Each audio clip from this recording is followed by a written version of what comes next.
रामराम शेतकरी मित्रांनो, पाहूयात पुणे गुलटेकडी येथील आजचे म्हणजे दिनांक 11 सप्टेंबर 2024चे कांदा बाजार भाव व त्यानंतर आपण पाहणार आहोत इंदोर मंडी येथे आज कांदा आवक ही किती आलेली आहे, तसेच काल भारतामधून बांगलादेशमध्ये किती गाड्या कांदा एक्सपोर्ट झाला, त्याला काय भाव निघाले तेही आपण या व्हिडिओमध्ये जाणून घेणार आहोत। त्यासाठी मित्रांनो व्हिडिओ आपल्याला संपूर्ण पाहायचा आहे। तर मित्रांनो पाहूयात पुणे गुलटेकडी येथे आज काय परिस्थिती आहे। मित्रांनो आज पुणे गुलटेकडी येथे 55 पेक्षा जास्त कांदा गाड्यांची आवक ही दाखल झाली होती। बिग एक्स्ट्रा सुपर व्हीआयपी क्वालिटीच्या कांद्याच्या काही लॉटला 4100 रुपयापासून 4200 रुपये क्विंटलपर्यंत बाजारभाव आज पुणे गुलटेकडी येथे निघाले। त्या खालोखाल एक नंबर प्रतीचे मोठे साईज कांदे 4000 रुपयापासून 4100 रुपये क्विंटलपर्यंत विकले आहेत। नंबर 2 प्रतीचे कांदे 4000 रुपये क्विंटलपर्यंत आज पुणे गुलटेकडी येथे विकले आहेत। तर ॲव्हरेज क्वालिटीचे कांदे 3900 रुपये क्विंटलपर्यंत विकले आहेत।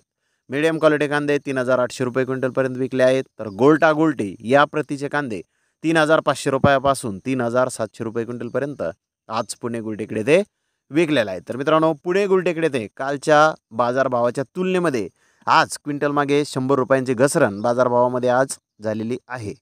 तर मित्रांनो आज इंदोर मंडी येथे कांद्याची आवक 40 ते 45 हजार गोण्यांची आवक ही आत्तापर्यंत इंदोर मंडी येथे दाखल झालेली आहे।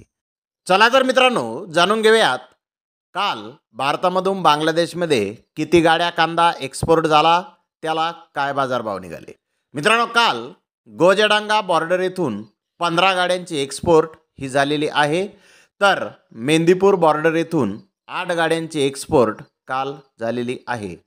हिली बॉर्डर येथून 6 गाड्यांची एक्सपोर्ट झाली। अशा तिन्ही ठिकाणाहून मिळून टोटल 29 गाड्यांची एक्सपोर्ट ही काल भारतामधून बांगलादेशमध्ये झालेली आहे। बाजारभाव जर पाहिले तर मध्य प्रदेश येथील कांदे 60 रुपये किलोपर्यंत काल बॉर्डरवरती विकलेले आहेत। तर नाशिक जिल्ह्यातील कांदे 68 रुपयापासून 69 रुपये किलोपर्यंत काल नाशिक जिल्ह्यातील कांद्याला बॉर्डरवरती बाजारभाव निघाले आहेत। तर मित्रांनो बाजारभाव काल बॉर्डरवरती स्थिर पाहण्यास मिळाले आहेत। तर धन्यवाद मित्रांनो, आपण माझा व्हिडिओ शेवटपर्यंत पाहिल्याबद्दल। व्हिडिओ आवडल्यास लाईक करा, शेअर करा।